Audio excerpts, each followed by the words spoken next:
मसाने में कमजोरी होना, खांसते छींकते पेशाब के कतरों का निकल जाना। जब भी आप बैठ के उठते हैं या सीढ़ियां वगैरह चढ़ते उतरते हैं तो कुछ ना कुछ पेशाब के कतरे निकल जाते हैं, जिसकी वजह से पाकी को हासिल करना बहुत ज्यादा मुश्किल हो जाता है। और कई लोगों को इस वजह से बाकायदा तौर पर एंजाइटी हो जाती है कि समझ नहीं आ रहा कि बार बार उन्हें इस्तिंजा करना पड़ता है पाकी को हासिल करने के लिए।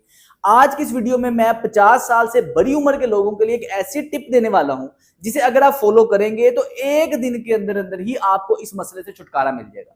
गलती हम ये करते हैं कि हम जब भी पेशाब करते हैं तो नॉर्मल तरीके से पानी के साथ इस्तिंजा करके फिर हम खड़े हो जाते हैं, जिसकी वजह से आपके पेल्विक फ्लोर के मसल वीक है, आपका मसाना मुकम्मल अंदाज से खाली नहीं हो पाता, आपको दोबारा से कुछ ना कुछ कतरे निकल आते। मसाने को मुकम्मल तरीके से खाली करने के लिए हमने सिर्फ और सिर्फ एक चीज को अपने लाइफस्टाइल में ऐड करना है। इस तरीके को आप फॉलो करेंगे तो आपका मसला हल हो जाएगा। इस चीज को कहते हैं इस्तबरा।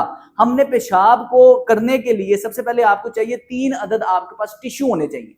सबसे पहले आपने टिश्यू को करना है अपने पेशाब वाली जगह पर रख के अच्छी तरह पेशाब वाली जगह को आपने टिश्यू से साफ कर लेना है, ताकि टिश्यू के ऊपर अगर पेशाब जो आपका है अच्छी तरह खुश्क हो जाए। इसके बाद दूसरा स्टेप ये है कि अपने पेशाब वाली जगह को नीचे से उंगली से हल्का सा दबा के आगे की तरफ लेके आएंगे। जो इसकी नाली होती है वो इस तरह दबाने से आगे की तरफ लेके आएंगे, आप देखेंगे कि उससे भी एक आधा कतरा आपका पेशाब वाले टिश्यू के साथ लग जाएगा। इसके बाद आपने उस टिश्यू को फेंक देना है। इसके बाद नेक्स्ट स्टेप क्या है कि आपने दूसरा टिश्यू निकालना है, पेशाब वाली जगह को सामने रखना है और आपने खड़े हो जाना है।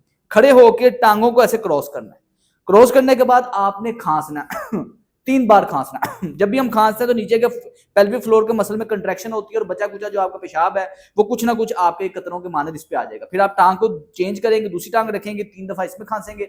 अब जब आपने टिश्यू देखेंगे तो आपको नजर आएगा कि कोई ना कोई इस पे कतरा लगा होगा। हालांकि आप नीचे से उठ के खड़े हो गए थे, नीचे आपने साफ कर लिया था, लेकिन फिर भी आपका कोई ना कोई कतरा इस पे लग जाता है।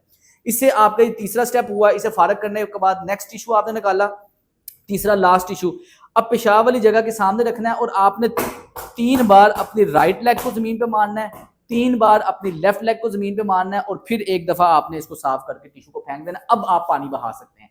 अब आम जब भी आप पेशाब करते हैं आपको 5 सेकंड लगता है इस्तिंजा करने से। इस टेक्निक को फॉलो करने के लिए, क्योंकि इसके अंदर स्टेप 4 है, तो आपको कितना टाइम लगेगा? आपको 15 से 20 सेकंड लगेगा। लेकिन ये 15 से 20 सेकंड आपकी जो बार बार की जहनी तकलीफ, जहनी एंजाइटी में जो आप मुब्तला रहते हैं कि पता नहीं पाक हुए नहीं हुए, इस तरीके से आप करेंगे आप पाक भी हो जाएगा। खवातीन भी सेम इसी तरीके से पेशाब के कतरों को साफ करेंगी, लेकिन वो सिर्फ और सिर्फ दूसरे नंबर वाला जो स्टेप है वो स्किप कर देंगी। बाकी सारा सेम तरीकाकार यही है। कुछ दिन आप फॉलो करके देखें, टाइम थोड़ा सा बाथरूम में ज्यादा जरूर लगेगा, लेकिन आपके जो मसाने की कमजोरी के मसाइल है वो हल हो जाएंगे। इसके अलावा मैं इस सीरीज के अंदर आपके लिए काफी ज्यादा वीडियोस आपके पेल्विक फ्लोर को मजबूत रखने के लिए बना चुका हूं, वो लाजमी देखिएगा। अस्सलाम वालेकुम।